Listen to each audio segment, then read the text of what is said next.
বাবা, আমি যার সাথে ভালো থাকবো তাকে আমার পাশে রাখা উচিত নয় কি? চুপ করো রাজপুত্র, আমার কথা মন দিয়ে শোনো। রাজবংশের জন্ম নেওয়াও একটা পাপ। এখানে নিজের ইচ্ছে, নিজের আবেগের কোনো মূল্য নেই। সবসময় শুধু নিজের দায়িত্ব পালন করে যেতে হয়। আমি এই রাজ্য আর রাজবংশের কিছুই চাই না বাবা। আমি শুধু দূরে গিয়ে পরিণীতাকে নিয়ে নিজের মতো বাঁচতে চাই। আমাদের কোনো দূরের এক নদীর পাড়ে কুঁড়ে ঘর হবে। আমি মাছ ধরবো, সাধারণ জীবন যাপন করব।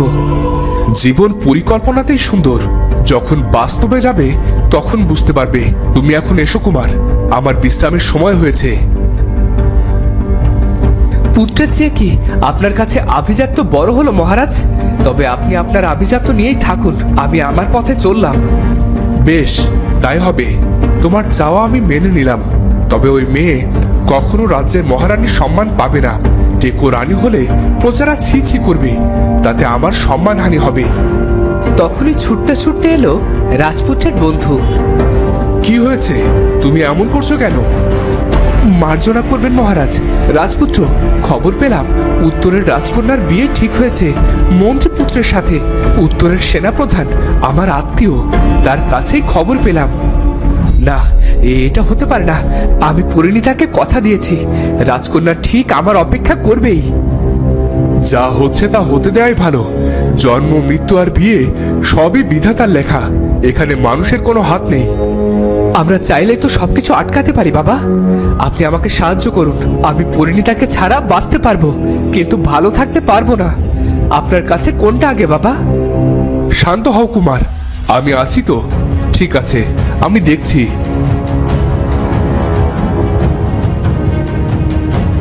এরপর দক্ষিণ মহারাজ গেল মন্ত্রীর কাছে আর তাকে সবকিছু বুঝিয়ে পাঠালো উত্তরের রাজ্যে। ওদিকে মহারাজ দক্ষিণ মন্ত্রীর এমন প্রস্তাব কি করে ফেরাবে সে বুঝতে পারছে না। অনেক ভেবে সে মন্ত্রীকে বলল, আপনি একটু অপেক্ষা করুন, আমি অন্তর্মহল থেকে আসছি।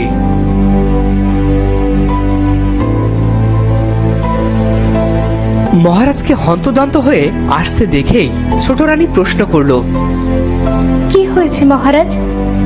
আপনি এ সময় অন্দরমহলে এলেন? আপনার শরীর ঠিক আছে? বড় রানী, মেজ রানী কোথায়? পরিণীতাকেও একবার ডাকো।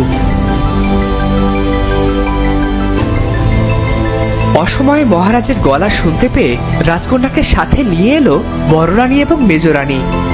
ও, তোমরা এসে গেছো। আমি তোমাদের সামনেই কথাটা বলতে চাই। পরিণীতার বিয়ের প্রস্তাব নিয়ে এসেছে দক্ষিণ রাজ্যের মন্ত্রী। এদিকে আমাদের মন্ত্রী তার ছেলের সাথে বিয়ের প্রস্তাব দিলেও এখনো কোনো বিয়ের জিনিসপত্র পাঠায়নি। তোমাদের কি মতামত? ক্ষমা করবেন মহারাজ, আপনার সিদ্ধান্তের ওপর আমরা রানীরা কখনো কোনো কথা বলিনি। তবে প্রশ্ন যেহেতু আমাদের মেয়ের জীবন নিয়ে, তাই বলতে বাধ্য হচ্ছি। মেজরানী, কি বলতে চাও? তুমি নির্ভয় বলো। ওদিকে দক্ষিণ রাজার মন্ত্রী অপেক্ষা করছে। মহারাজ, আমাদের মন্ত্রীর ছেলের চরিত্র বিশেষ ভালো নয়। সারা দিন সুরার নেশায় নাচমহলে পড়ে থাকে। মন্ত্রী বউ সেদিনও এসে পুত্রের ভবিষ্যৎ অন্ধকার বলে বিলাপ করলেন। এমন পাত্র আমাদের মেয়ের যোগ্য হতেই পারে না। কি বলো? এমন কথা তো আমার কানে আসেনি। মা পরিণীতা, তুমি আমাদের বড়ই আদরের। তুমি কাকে তোমার জীবন সঙ্গী করতে চাও? তুমি যার কথা বলবে আমি তাকেই তোমার জীবন সঙ্গী করতে আগ্রহী। বাবা, দক্ষিণ রাজপুত্র আজ বিকেলে আমাদের বাগানে এসেছিল। তার সাথে আমার সাক্ষাৎ হয়েছে। সে আমাকে বিবাহের প্রস্তাব দিয়েছিল। আমি তাকে কিছুই বলিনি। তবে আপনারা যা সিদ্ধান্ত নেবেন আমি তাতেই রাজি। বেশ, আমি আমার উত্তর পেয়ে গেছি। আমি এখনই দক্ষিণ মন্ত্রীর প্রস্তাব গ্রহণ করছি আর বিয়ের পত্র পাঠিয়ে দিচ্ছি।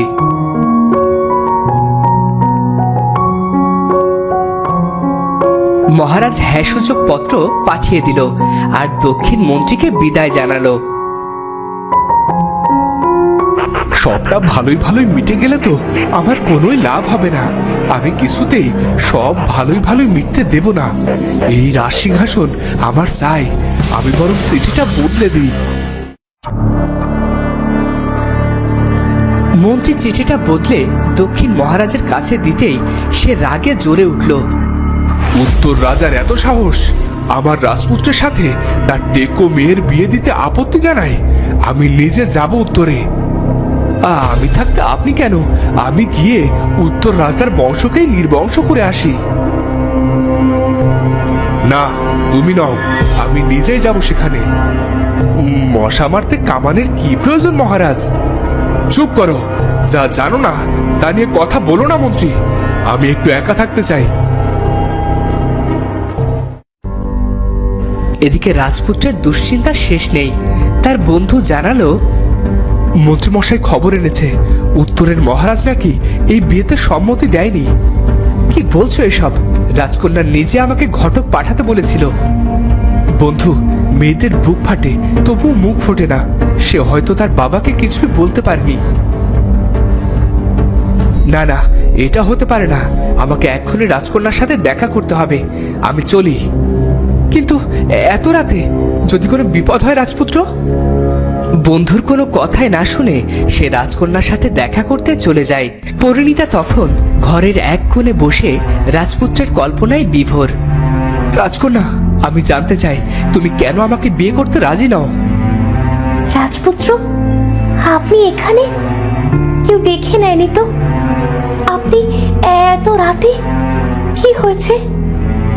রাজকন্যা, আমি আমার প্রশ্নের উত্তর জানতে এসেছি এখানে। তুমি আমাকে পছন্দ নাই করতে পারো, তবে কেন আমাকে ঘটক পাঠাতে বলেছিলে? আর কেন না বললে? তুমি কি আমাকে এতটুকু ভালোবাসো না? কি বলছেন আপনি? আমার বাবা আপনাদের মন্ত্রীর কাছে বিয়ের চিঠি দিয়েছে। আগামীকাল আমাদের বিয়ে। কি হয়েছে? তার মানে এখন আমার কাছে সব পরিষ্কার। তুমি তৈরি থেকো, কাল বর হয়ে এসেই তোমাকে নিয়ে যাব আমি। চলি।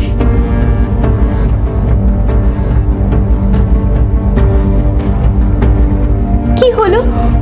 উনি কোথায় চলে গেলেন? এটা সত্যি নাকি কল্পনা? ওদিকে রাজকন্যার বিয়ের জন্য উত্তরের মহারাজ দক্ষিণ রাজার কাছে তত্ত্ব পাঠিয়েছে। রাজা তো আরো রেগে চিৎকার জুড়ে দিয়েছে। উত্তরের রাজার এত স্পর্ধা হয় কি করে?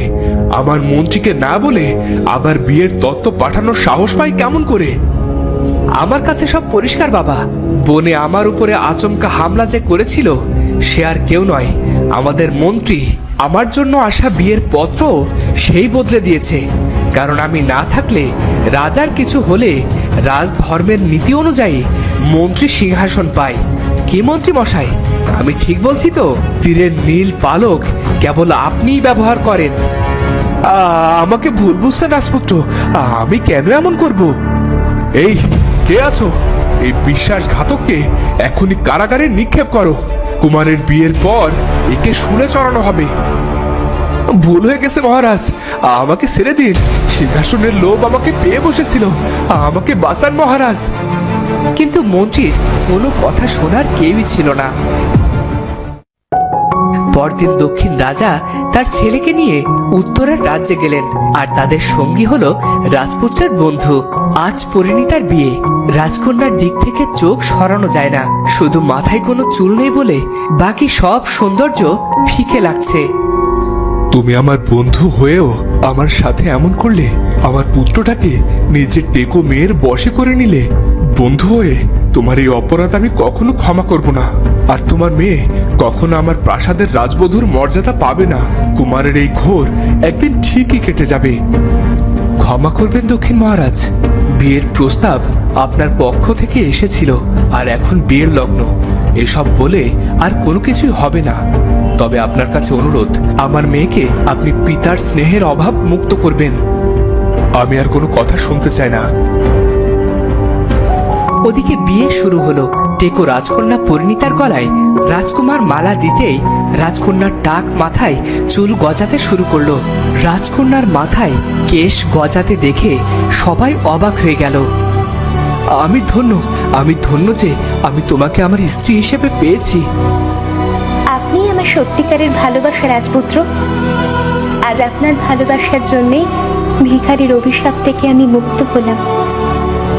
আরে, এ যে সোনার প্রতিমা। এর চেয়ে যোগ্য রাজবধূ আমি কোথায় পেতাম? ভাগ্য যখন দেয় তখন দুহাত ভরেই দেয়।